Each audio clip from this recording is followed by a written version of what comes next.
C'est une série de soutenances qui marque la fin d'un cycle de formation en coaching, ici à Clavis Atlas Institut. Ce 19 septembre, ces coachs sont face aux membres du jury qui doivent évaluer leurs travaux de mémoire. Question de jauger leur niveau d'appréhension.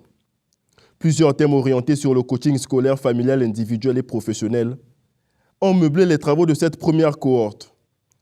Partant des hypothèses avérées et cas pratiques, les impétrants ont su convaincre le jury par la pertinence de leurs travaux. Et déjà, quand on dit coacher, on voit déjà en sport comment est-ce que ça se passe. Mais dans le cadre où nous sommes, c'est pas comme en sport. Ici, en fait, il s'agit d'aider quelqu'un à se développer. C'est comme de booster quelqu'un. Pour être un peu plus simple, je vais pas aller dans les définitions un peu les plus profondes. Donc, c'est pour booster quelqu'un, pour aider quelqu'un à utiliser ses capacités, tout ce qui est là pour mettre en place un projet. Et donc, il y a le psychisme qui va avec, non seulement qu'on est intelligent, mais il y a aussi tout ça, sa façon de penser, et tout ce qui est un peu dans la tête, qui peut exactement aller. Oui, je peux dire d'emblée, et sans crainte de me tromper, que le jury était très juste, honnêtement. Ils ont été très justes. J'ai fait un travail, quelques erreurs, je reconnais quelques erreurs de mon travail. Et donc, ils ont été très justes envers moi et très nobles dans leur travail. Mais ce n'est qu'une partie remise. Pour moi, tout ne s'arrête pas avec cette défense de mon mémoire, mais c'est le début d'un long travail, de longue haleine de toute une vie. Donc le coach, il ne vient pas avec un plan tout fait, ça va commencer comme ça et ça va se terminer comme ça. Non, l'objectif est d'emmener la personne, d'accompagner la personne pour qu'il puisse atteindre des objectifs que lui-même s'est fixés. Le métier du coaching, c'est quelque chose qui est nouvellement au Congo. Je pense que nous sommes la première promotion. Et à travers le coaching, c'est quelque chose de vaste, un grand secteur. Parce que même dans la politique, dans la société, on a besoin du coaching. Donc je pense qu'à travers ça, on pourra apporter quelque chose de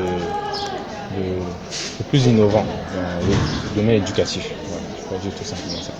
Flavie Lombo, présidente du jury et promotrice de l'Institut Clavis Atlas, est plus que ravie du rendement dérivé de ces études qui répondent à un besoin spécifique dans l'écosystème congolais.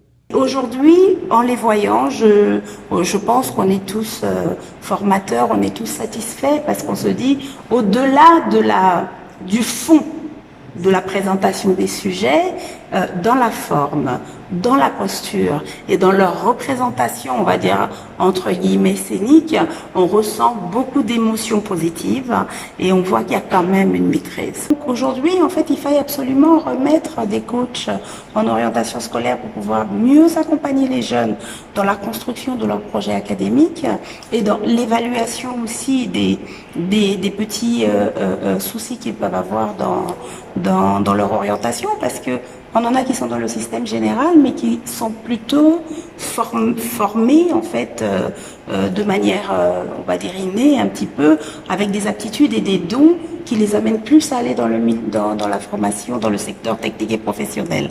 Donc, si on n'a pas un coach qui peut les orienter et qui peut aussi leur expliquer le bien fondé par rapport à leurs atouts et leurs performances, on va se retrouver encore avec une génération de jeunes mal formés et ensuite des professionnels frustrés parce qu'ils n'auront pas choisi la bonne filière.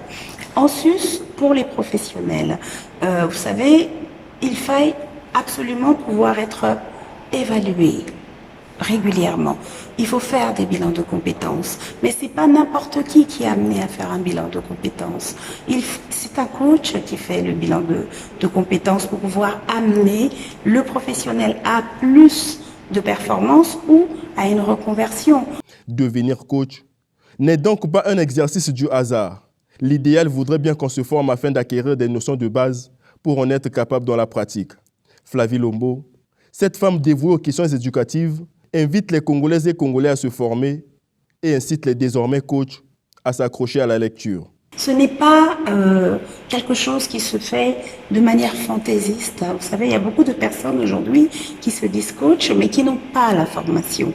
Il faut être un coach certifié avec les outils et les mécanismes. Sinon, ce qu'on pensera être un coaching, ce ne seront que des conseils, mais qui ne seront pas avisés, qui ne seront pas vérifiables, qui ne seront pas de qualité. Et malheureusement, on en verra tous ces jeunes ou tous ces professionnels ou toutes ces personnes qu'on pense avoir coachées dans la mauvaise direction. Le conseil, c'est de leur dire de continuer à lire déjà. Parce que ça, c'était mon premier message à tous ceux qui veulent faire ce métier et à ceux qui sont dans ce métier, il faut lire. Peu importe ce que vous lisez, lisez. L'Institut Clavis Atlas, qui excelle aussi bien dans la formation, le coaching et l'orientation vers l'emploi, ouvre ses portes à toute personne désireuse d'apprendre. La prochaine rentrée est prévue en octobre prochain.